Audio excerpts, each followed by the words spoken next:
versus buttresses that financial intelligence, that is the ability to understand and manage money, and the entrepreneurial mindset, the way we think as entrepreneurs, see opportunity and create value, are very, very important in our day-to-day activities.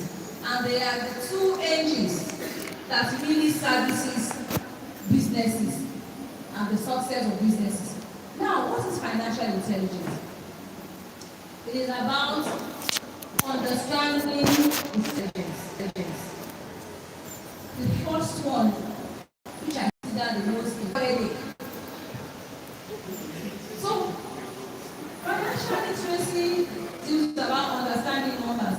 You know how to calculate income and expenditure, profit and losses, investment rate, ROI, that is return on investment.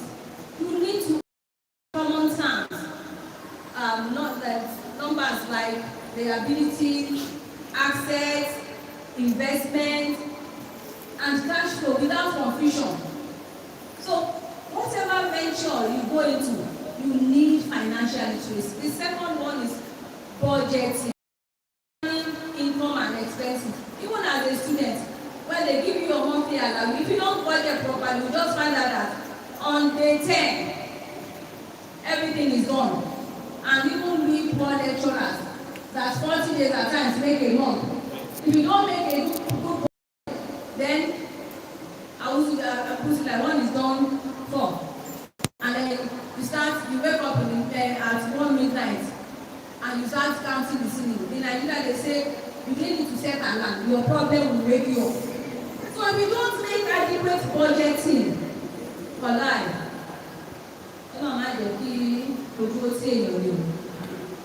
then another is investment awareness.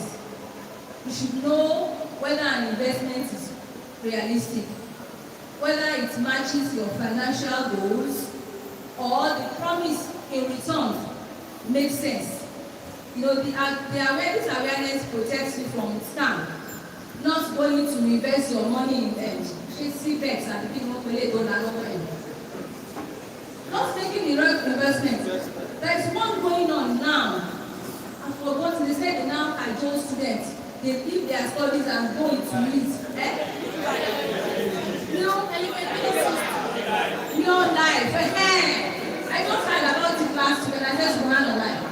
And the person mentioned specifically UI. Mentioned UI for now for a year that parents should check on their students.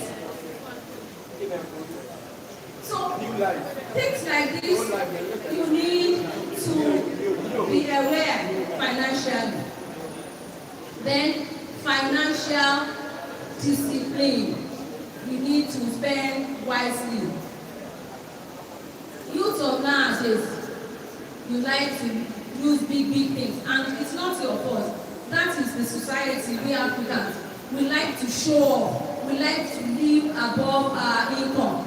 I tell you, I don't have an iPhone, but these young girls that I use, there's nothing I can do with it.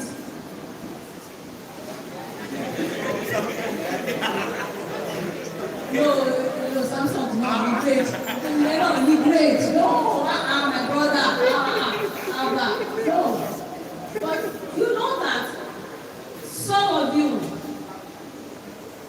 want to use iPhone by always because your friends are using it.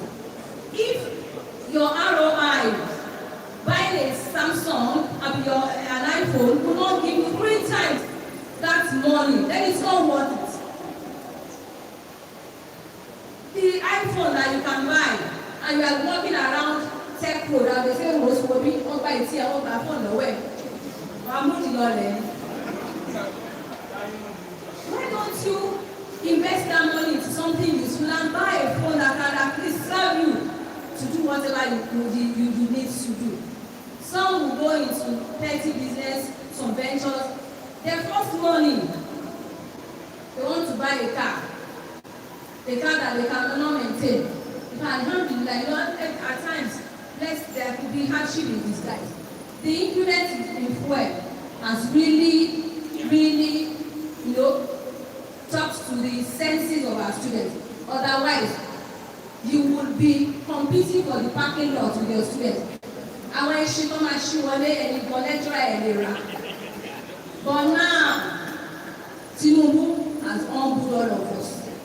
Even we as lecturers, you calculate the number of times you take your car to school. You will do slowly, you say that you are doing exercise. You know, so you need to be financially disciplined. And then the other component, the last one here is strategic decision making. Aligning money with your goals. You put your money where it's supposed to be. Because as executive of your different zones, it is a training ground. I'm very sure if you ask some of the past experts, some of what they do today, they learned it from this process. It is part of the university passing through. You don't only pass through the university. Because many of these things you do that you think they're just doing it to catch fun or maybe at your leisure, they are actually preparing. Those are the degrees. That is the education. It's not that you having a BSc in chemistry or BSc accounting or in engineering and say that is because that is your the education you are coming for in life. That is not it. Interpersonal relationship is part of education. Financial intelligence we are talking about is part of education. Having the entrepreneurial mindset is part of education. All this together will metamorphosize into making you the man or the woman that you will be in the nearest future. So, now why do entrepreneurs need financial intelligence? I can tell you that good ideas can fail without financial understanding. We can come from a rich family. We have heard of a number of people that maybe their parents or uncles have given them millions of naira to invest in. And in the next 6 months,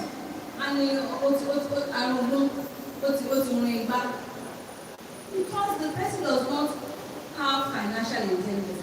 You don't understand how you take 1 naira and add it to another naira to make 2 naira. You need that type of literacy to be able to excel. And when you have financial literacy, it helps you to negotiate better, price well and scale sustainability. And then it also helps you to balance innovation with financial discipline.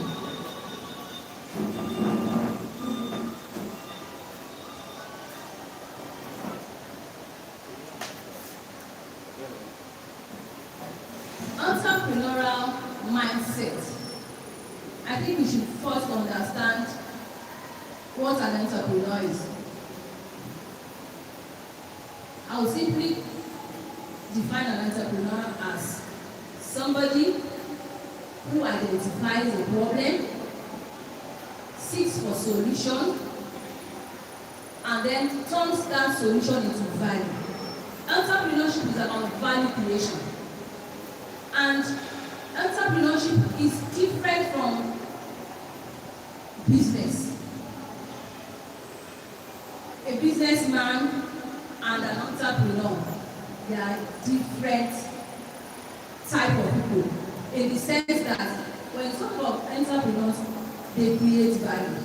Let me give you a simple example. Danlaji sells watermelon at Akinyele, and we have Abubakar selling watermelon on UI campus. Danlaji at Akinyele sells his own watermelon as a whole for 2,000 naira. Then Abubakar here on campus sells his watermelon in pieces. He cuts one whole to 8, 500. 5 times 8 is how much? 4,000. He also says that we are approaching the dry season. Let me make juice out of the watermelon. And he sells a liter for 600 naira. So out of the remaining he makes maybe 2 liters, selling for 600, that is 1,200. And he says that there is a professor on campus that is in rabbitry. He can use the watermelon peel to feed his rabbits. He sells it to own one for the Congo from 4 to 200. At the end of the day, one watermelon that Danladi sells as 2,000 and Abubakar on your campus is making more than 10,000. So that is the entrepreneurial mindset. So it's quite different from a businessman. You are a tailor. All you do in your life is to sew. You cannot think that the whipping machine I have, let me ask those who don't have to come and use it and pay. My stoning machine, let them come and use and pay. Let me buy tailoring material and sell. Diversification, innovation. So the entrepreneurial mindset is about seeing opportunities and creating value. So there are some personal traits to possess as an entrepreneur. And one here is curiosity and creativity. That means strategic thinking creates innovation, it creates novel ideas, and it leads to value creation. Now, the second one is opportunity seeking. There is post-UTME. In fact, the last post-UTME, I had never seen that. As you are entering, some people will say, although it is risky, keep your phone, 200, keep your phone, 200. That's an opportunity. They are making good money, but they are just afraid that that phone, at the end of the day, will be your problem. Go back to Mama and then, an entrepreneur must be able to take calculated risk, know where to put your money. You have loose cash, rather than you put it in the bank. How do we invest it?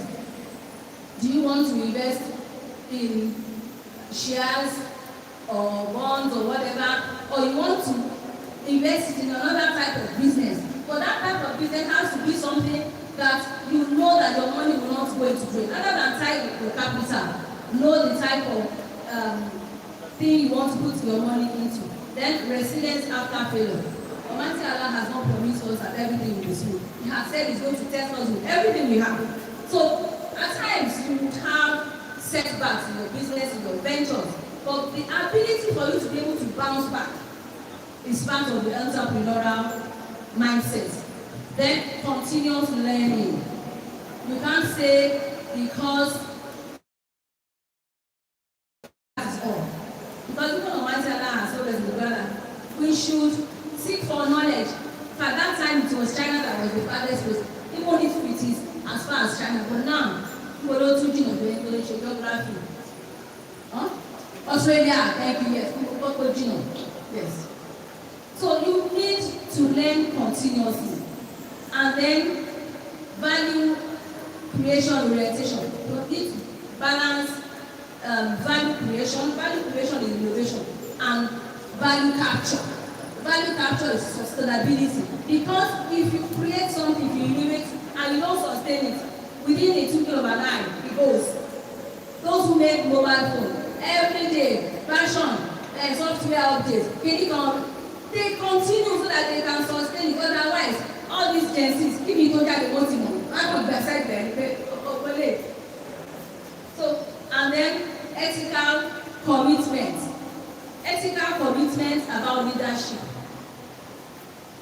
As you are leaders, when it comes to ethics, it has to do with doing things the right way. Your morals, transparency, fairness, integrity. Doing the right thing even when people are not there. Ethical commitment is very important in business. Let them know that this is a Muslim. You are doing your business, your venture, running your venture according to the tenets of Islam. And they say, that is the way it should be. Now, you need to balance financial intelligence with entrepreneurial mindset.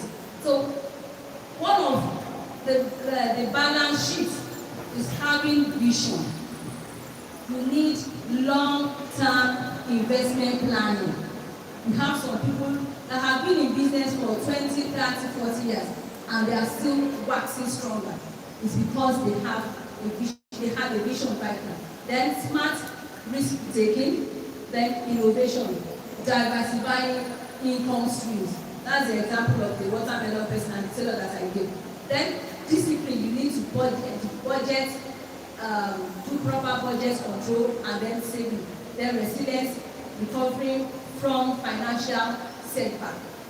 Now, this is supposed to give us a case study of small startups that grew through financial smart decisions and adaptive thinking.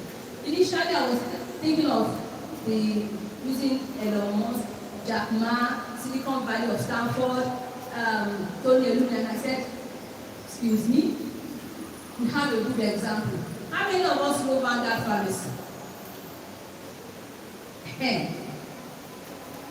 He is one of us. I remember some weeks ago, inside the hall there, he came to give us the story of his humble beginning, how he started that business. And because when I wanted to, yesterday, I almost called you, but I said, don't let me call you, to find out certain things. Like in Befa Johnny. Google, no, no. I just asked Google tell me about this person. And I was able to get that. The business was co-founded in 2006 with his wife. And they started in a small space in Ibadan, about 30 meters square shop. Because that day he told us that he used to carry his goods about in his car to sell. Today, Vanguard Pharmacy has over 10 branches in 3 states in the southwest: Oyo State, Osun, and Ogun State. Even Ibadan here alone, he has 4 branches. And I was able to gather that their vision then was to transform pharmacy practice, not just a simple retail pharmacy, but a more modern, custom-focused community pharmacy over time. They expanded beyond pharmacy to include veterinary services. That is entrepreneurial mindset. Then supermarket. Marketing, hotel and bakery. Only bakery. It did not do hotel and bakery management now, but they were able to diversify and innovate. And if you do an analysis of this business, it underscores growth trajectory, it underscores vision, underscores innovation. Because assuming he said that, obviously, maybe he will still be using one shop. And if you are close to him, pharmacist Otukoya is a very simple man. He lives a very simple lifestyle. He's not extravagant. You will not see him in different cars. You don't need that. It doesn't portray you as somebody that is financially intelligent. There's a saying, it is only the empty barrels that make the loudest noise. Whatever you do, you need to manage it well.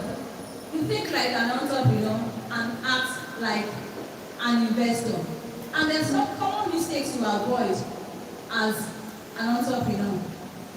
I can tell you for free that financial discipline prevents pitfalls in ventures, in businesses. You don't mix personal and business finances. If you have a venture, pay yourself your salary. Pay your staff. You have staff working for you. Your profit, ROI, put this aside before you reinvest. Don't say, school. So I need accountant.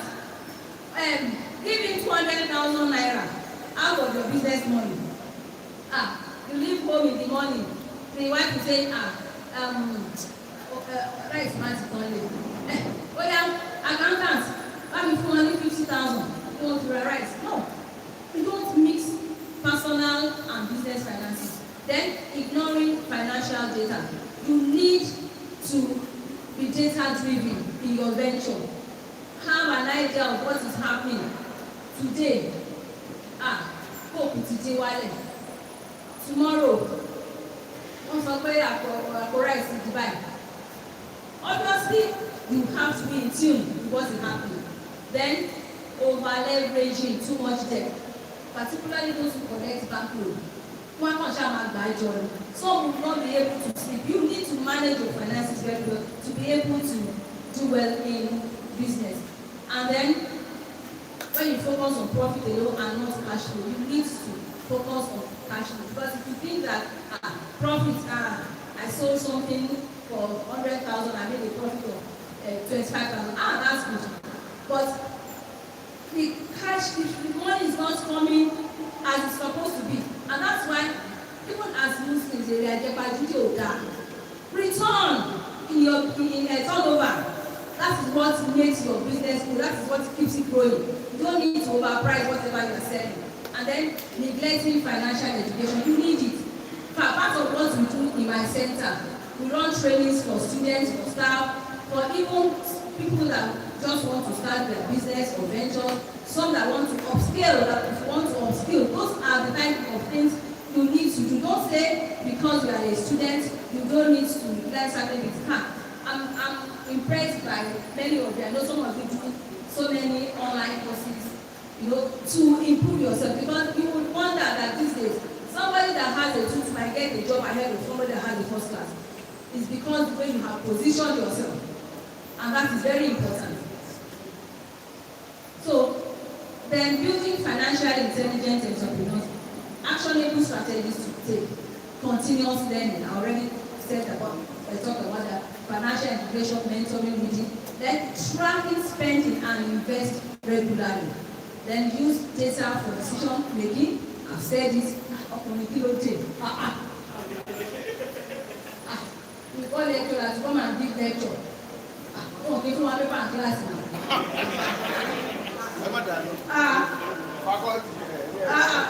No, because of you, need someone who not faculty. Separating personal and business when I talk about them, planning for scalability and sustainability. And then, whatever decision you want to make, ask yourself, does this decision create value? And in conclusion, financial intelligence without the right mindset leads to failure. Mindset without financial intelligence leads to failure. Together, financial intelligence and entrepreneurial mindset leads to freedom. And lastly, as Muslim, align with the Quran and the teachings of the Holy Prophet when adopting financial intelligence and entrepreneurial mindset. Thank you. Come and collect the remaining 3 minutes.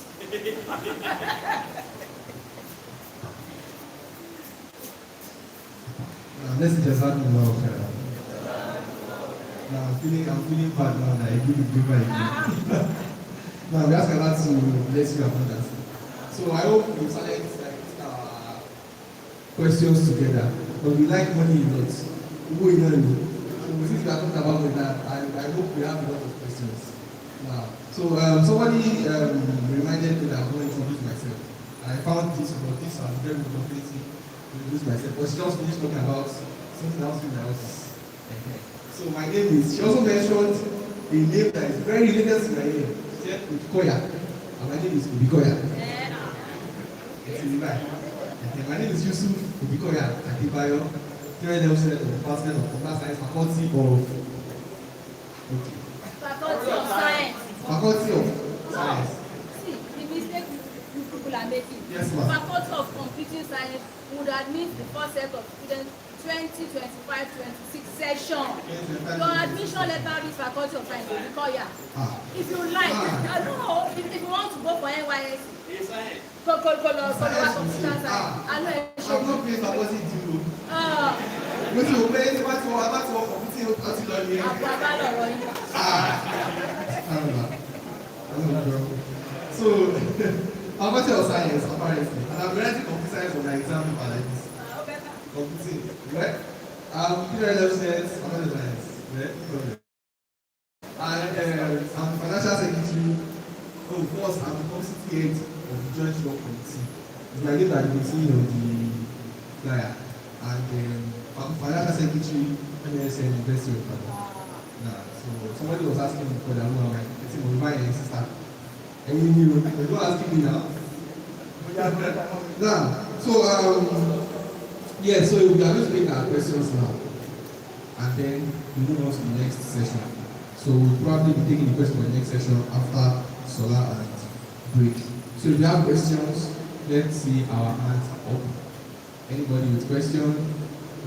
Where who's anybody? You don't get one. Do we have questions? No question. We go to the next session. But if you don't have questions, you should not be writing anything. Sister, here is you.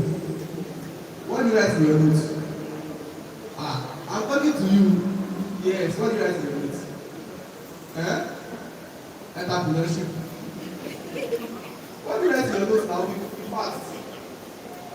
You don't write anything in your notes.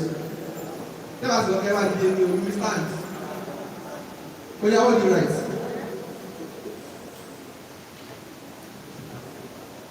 Okay, she did not write anything.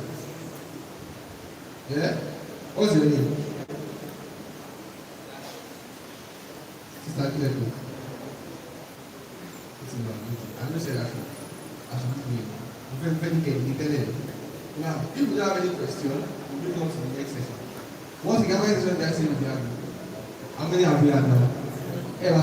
How many did I say we'll be having? And how many have we had now? So we have how many left? I know mathematics now. I don't think in education if you transfer to the Department of Mathematics, Faculty of Science. Now, so moving on to the next session, which is also a very, very important session that we need to pay attention to. It is, the topic is interpersonal influence and communication. Interpersonal influence and communication. We are going to be talking about advocacy, diplomacy, and negotiating skills, as well as effective communication. Advocacy, diplomacy, and negotiating skills, as well as what? Effective communication. This is very, very important. Very, very important for many of us. In fact, all of us in every aspect of our lives. Let's make sure that we pay attention. And the session will be facilitated by Mr. Abdul Babatunde Abdulsalam. Assalamu alaikum.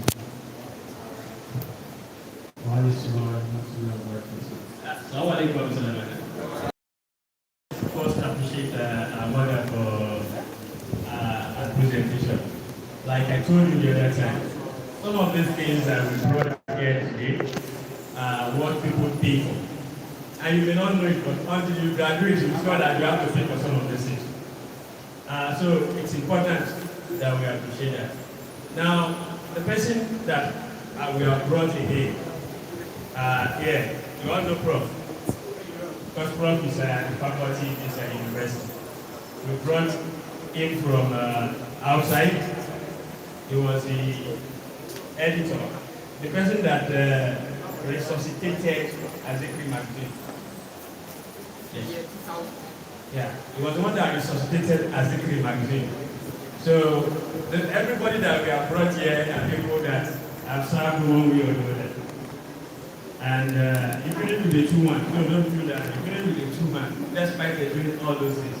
I think you won the award then as the best. I think it was influential or something like that in MSSN. Gave him an award there. So you have one of us again coming down. We brought them purposely to let you know that all these people, they serve in one position or the other.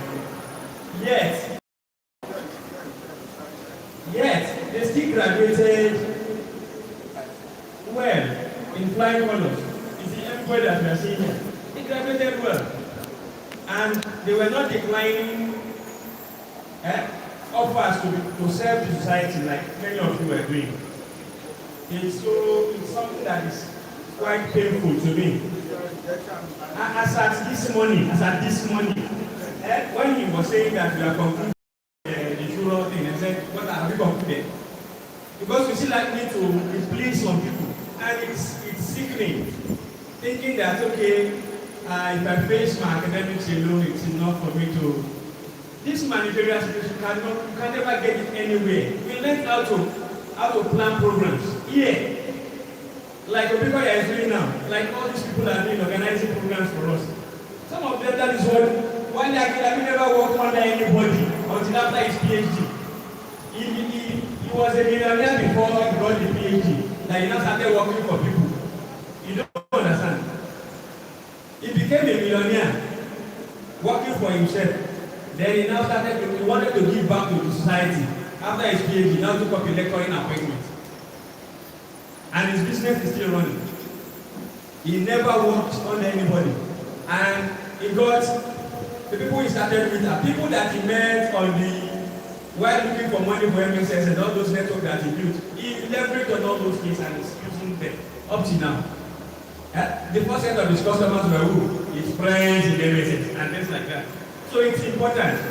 I need to chip this in before he's still my mentor anyway. Because it brought me to, what do you call it, campus journalism. So this is thank you very much.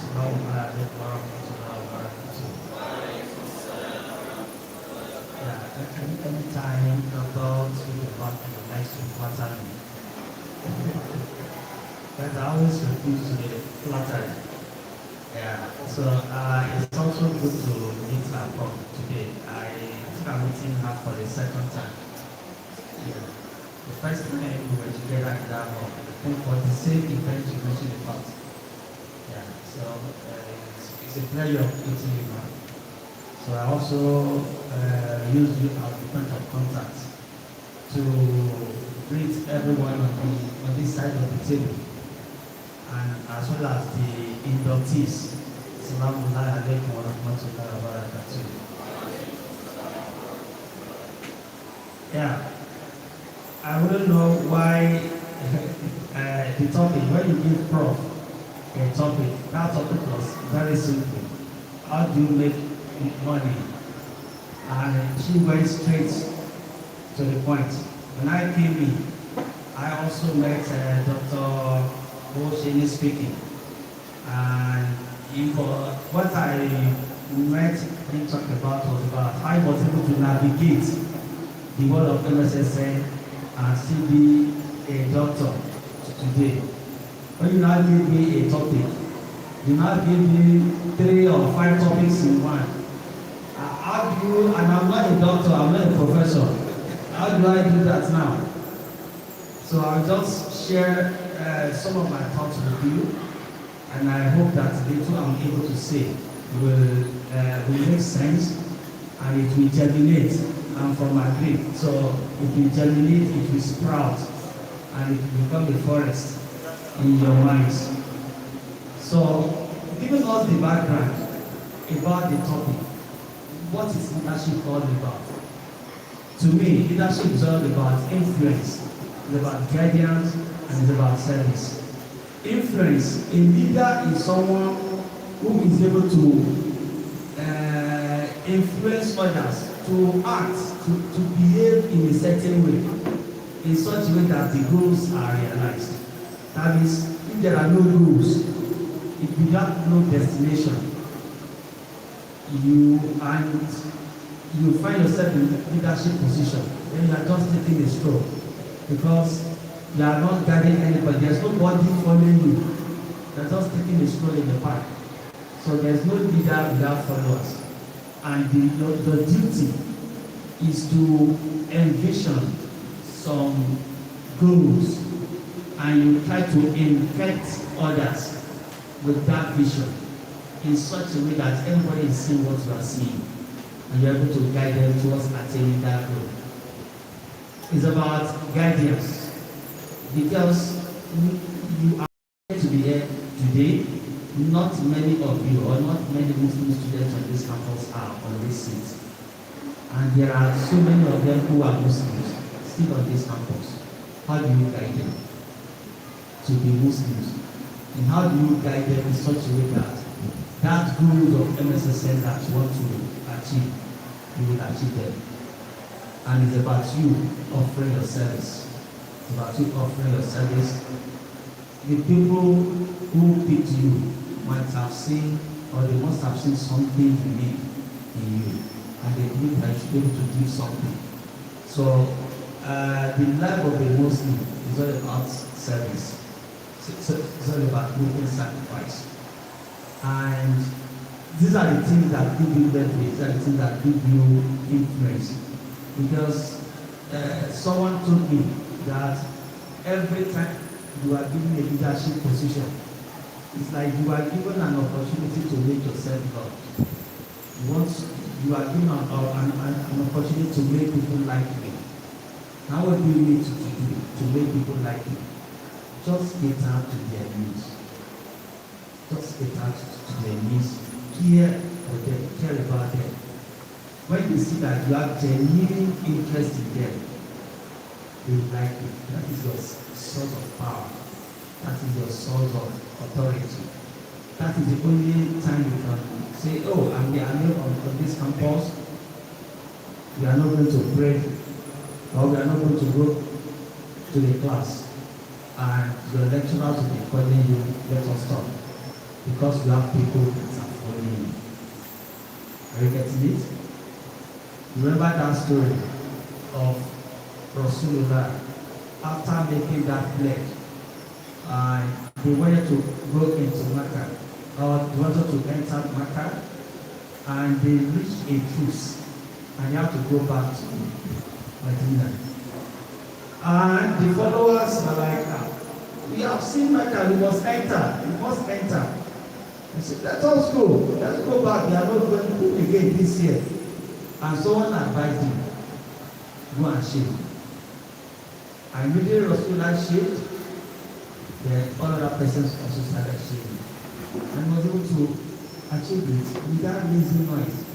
That is what leadership is all about. So as many executives of MSSN at different levels, your role is going to be to communicate your vision, to build relationship, and inspire unity during this transition. Because when you are just assuming position, people are looking at you. And you are saying, what's going to be their style? People are going to start looking. They are watching you. You come for that program. They will not come. Very few will come. But with time, when they see your attitude and they see that you are making progress, people like to identify with success and you want to join you. So the objective of this presentation is just to understand the role of interpersonal influence and leadership, to explore mentorship and succession planning within MSSN, to navigate leadership during this transitional period, and to strengthen advocacy, diplomacy, and negotiation skills. Yeah.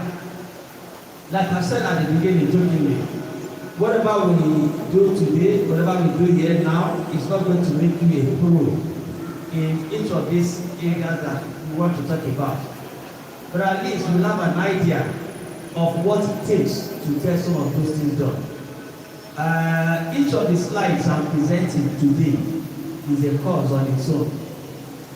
So whatever I give you today is going to be a high-level summary of different causes. So I'm just going to speak about them to broaden your mind. You can develop yourself more on each of these slides that I'm going to be providing. So let's look at leadership, mentorship, and succession planning. Like we said, leader is about trust and manner. So it's a duty for you to serve and not to dominate. As a student imam or as a male, You are just first among equals. As an executive of UI MSSN, you are not better than other Muslims. You are just privileged to be there, and you have to take it with both hands. Mentorship, the work of every leader. There is no leader without a success, no success without a successor. So your duty is also to build people like you. Is to build people who will take over from you. That means your work starts now. To start looking for those that are not here, that are Kegites, that are still Kegites, that are still in the clubs. Yeah? You heard of the story of a sister that came in miniskirts. Not only issue, there was Motia Badru. There was a Motia Badru. Motia Badru used to become before she met to you. And she was also dressed like that at matriculation. Okay, that means your clients are not coming to the mosque now. That's what I'm saying. They are not inside the mosque. They do not even come for Salatul Jummah or Fridays. So your work is enormous. That's what I'm trying to say. Politically speaking, a presidential candidate picked a vice. That was the day I knew was going to lose. That was in 2019, I think. Immediately that presidential candidate picked his,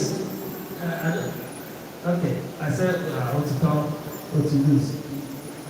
Because he picked his VP, he picked his VP candidate from a region that hated the incumbent.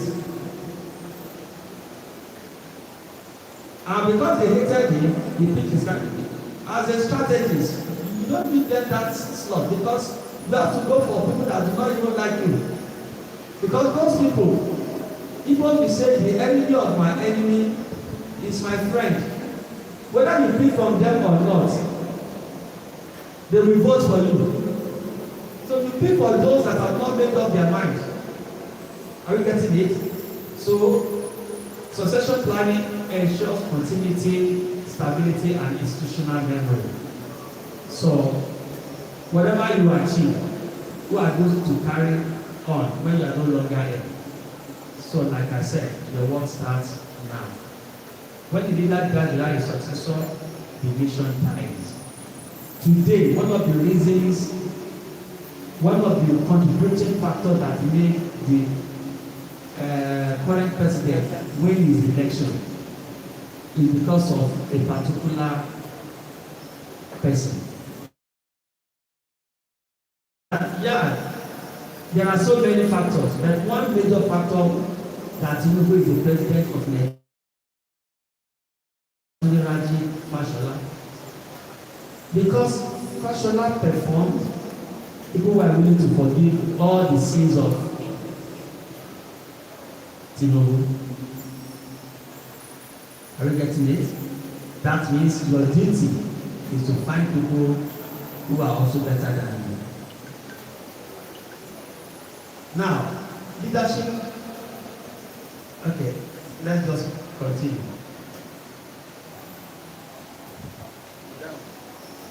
You are MSSN in transition. Yeah, I've got to know that it's also comprised at PLA and the area council. Yeah. This transition, what does it mean? To me, it means embracing change without losing identity. Embracing what? Change without losing what? Identity. UI MSSN has a uniqueness among all the MSSN in the Southwest. And you know why? When you hear what's up brothers, they are UI MSSN. Brothers, tapping brothers, they are UI MSSN. And they still have the right idea. The same thing with the sisters. To the extent that in those days, They will say, UI brothers are watching. They are not label state. You know, when you go to some other campuses. But what UI MSSN was achieving, they were not able to achieve it. Someone mentioned our Bakery magazine. OAU was not able to produce a magazine until after they saw what UI MSSN did. UI MSSN was the first student body, a religious student body on campus that staged an event at Trenchard Hall. And you know what it means? In those, I don't know what is happening now. You know what it means to stage an event at Trenchard Hall? It was a big deal there. UI MSSN had an event at Trenchard Hall. Are we getting it? So, it's about embracing change, it's about guiding others through uncertainty. Guiding others through uncertainty with clarity and calm. It's about maintaining the bridge between the old and the new administrations. And it's about making progress, which I call continuity plus what? Innovation. So you don't lose your identity, but you keep doing new things. And what does this mean for us? It means there must be a shift. There must be a shift. One of the shifts we will expect. It's happening in our days, it's happened before us, it's also happened after us. One of the tasks is to maintain a cordial relationship. You are integrate yourself with the UI Muslim community. You need to integrate yourself with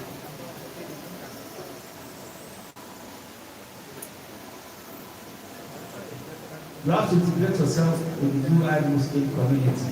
The Bible say, oh, Simba, Oliver will not so clean. You are not there, Oliver will not so clean. If you are an integral part of the UI Muslim community, you can get so many things done without too much effort. Because they know what you are doing and they trust you. And they come to rely on you that you can get things done. It also means opportunities. We are going to bring new perspectives, fresh ideas, strategic alignments. It also means challenges. What is the challenge? Adapting to new realities. Adapting to what? To new realities. When you deal with the UI Muslim community, for instance, they are older than you, they are more experienced, and one of the things that comes with old age is that innovation reduces. Ability to take risks also reduces. They may not be able to go at your own pace, but how do you navigate it? Finally, what's going to be your own role in all this? You are just going to be a bridge between the present and the past. You are going to be a bridge between the present and what? And the past. What is interpersonal influence? Interpersonal influence is at the heart of leadership. I think I've mentioned it. As a leader, you inspire others. You guide others towards reaching what? The goal. Do you have your goal now? Amir or the Amirs? You have 1 year to operate. What do you want to achieve? What's your goal? And how do you inspire your team to achieve that goal? So, for you to influence, what do you bring on board? Integrity. Integrity is not about what people say you do. It's about what you do when no one is looking at you. So you must have the integrity. People follow the person they trust because they know that what you are saying, you are altruistic. Empathy. Empathy means feeling with others. You must have that emotional intelligence to be able to feel. To show empathy is not the same thing as sympathy. It means putting yourself in the position of others. That sister also wore pata. So the Bible say, "Ah, ẹ̀tọ́ wo láwò sunkún, tó wo ra ẹ̀ láwò rẹ́rìn." So instead of being disgusted at her, you show what? Empathy. I know sisters here at this mosque don't need extra hijab, when they see a new sister, they will class. They will welcome her cheerfully and say, are you getting it? So that is empathy. You are not discriminating, you are not judging her that you dress like that, but you welcome her cheerfully and you give her hijab. Oh, hey, that's the marry, how they fit you know, that kind of thing. You know so many of them then. Consistency. When your word must mean, your word must mean something. They know that you are consistent at what you do. You are not a fair weather friend. They know that come rain, come shine. This is the kind of behavior, this is the kind of attitude this person is going to bring about. So it's not about being the loudest, but being the what? The most trusted. You need social emotional skills. Social emotional skills are skills that will assist you to understand and manage yourself, so that you'll be able to understand and manage others.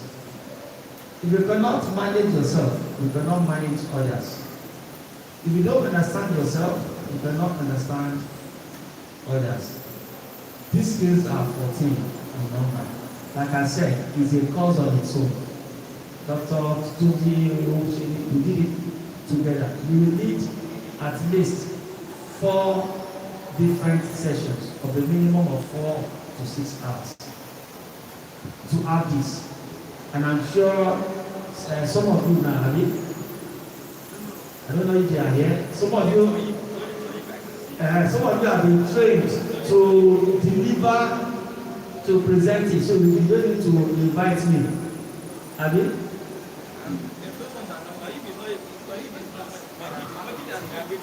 Okay. Okay. So Majid can do, so you can invite Majid, Abi, to guide you through social emotional skills. It's a course on its own that will change your life if you understand it. With those skills are divided into 2. We have the ones we call intrapersonal skills, and we have the ones that are called interpersonal skills. Intrapersonal skills are the ones that will enable you to understand yourself and improve on yourself. And interpersonal skills is the one that will assist you to understand others in order to influence how they behave. So the interpersonal skills are 7 in number. The interpersonal skills are also 7 in number. I won't say more than that. As a leader, I always tell people that Allah gives you 2 ears and 1 mouth. What does that mean? It means Allah expects you to listen more than you talk. A leader is not someone who talks every time, but you listen more. At times, even when you know how to listen, you don't even need to offer a solution. It's even enough that you have listened. So, listening and empathy are part of the skills that you must have. When we say listening, there's something called active listening. Active listening means paying attention. How do we know that you are paying attention? Your body language, your eye contact, nodding, the way your posture.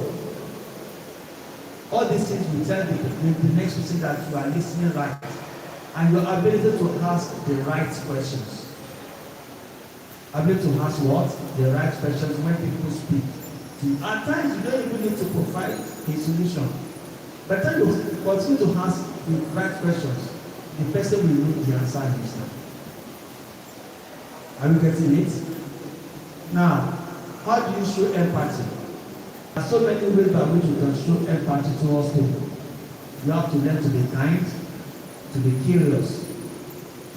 And you also have to know that you don't have to be the vendor of the universe. Don't be a Voltron. You don't need to fix anything. At times you don't need to fix anything. Just listening is enough. Are you getting it? No, making people know that they are not alone and avoiding being sympathetic towards people. Don't sympathize with people. Show empathy. Then let them know that you appreciate them for even sharing with you. These are some of the ways by which you can be a good listener and someone who shows empathy. There are skills involved in listening because you can listen at different levels. As a leader, you must learn to listen with your head, you can listen with your heart, and you can also listen with your feet. When you listen with your head, when someone is speaking, you are getting the facts and the figures and the perspectives. The person may be crying, the person may be showing emotion. Your own is to listen for those facts and the perspectives and the figures in that story. When you listen at the level of the heart, how is the person feeling? What's the body language? What's the emotion? What kind of language is the person using? After speaking with you, is that person likely going to commit suicide? Or is that person going to do what is unexpected of her? Are you getting it? That's when you listen at the level of heart. And it is only then you know the best way to intervene. When you listen at the level of the feet, even as that person is speaking, what is going to be his or her decision, you understand it. These are some of the skills that you need as a leader. Enough said on that. Interpersonal influencing and expression. Just to speak about some of them. Interpersonal influencing and what? And expression. Okay. How do you influence others? And how do you express yourself in such a way that you are saying what you mean without insulting the other person? Are you getting it? Two things. How do you talk to people? Someone said a diplomat is someone who will ask you to go to hell, and you will eagerly look forward to going to hell because he's been trained to do that. So as a leader, how do you tell people the whole truth without making them feel hurt? That's what we are saying. It is not what you say that matters, but how does the person feel after you have said what you want to say. Are we getting it? So there are skills for it. And one of the skills I want to briefly mention is the use of. Okay. So we have to break now for Salatul Zuhr. So when we come back, we will continue. Now let's just have to now, so like I said, we are going to go for Salatul Zuhr now. I'll be back immediately after Salatul Zuhr by 1:45. We are going to resume our session and we'll have our refreshment. We take the question and answer for that sequence. So,